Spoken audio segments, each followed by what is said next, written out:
Kreu i Partisë Demokratike Sali Berisha ka mbajtur një takim me diasporën në Selanik para zgjedhjeve të 11 majit. Ndërsa i kërkoi diasporës të votojë për të bërë ndryshimin, ai vlerësoi rolin e shqiptarëve në Greqi e marrëdhënies shqiptaro-greke, duke kritikuar kryeministrin Edi Rama sa i takon çështjes së Fredi Belerit.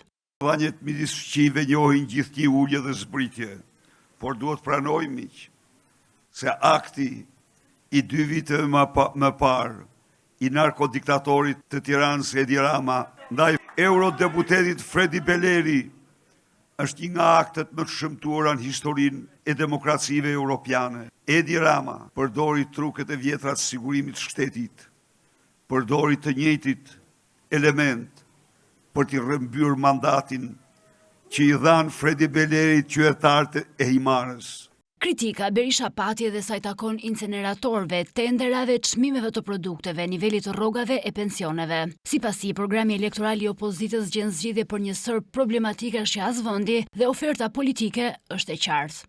Fjalori ti, fjalori ati që urren shqiptar, asnjë vot për ata të cilët po zbrazin Shqipërinë, po bjerojnë Shqipërinë, po ndajnë pasuritë e saj. Shqipëria ka nevojë për votën e qindra mijëra të tjerëve nga ju, të firmosni për mbysjen e narkoshtetit, dhe ne vim tek ju. Me një program, ne dalim para shqiptarëve me Krislas Sivitan, një nga kryestrategët e fitorëve në botë. Të pranishëm në takim ishin edhe Fredi Beleri dhe Vangel Dule, ndërsa në premtimet elektorale Berisha ritheksoi rroga, pensione dhe rritjen e ekonomisë.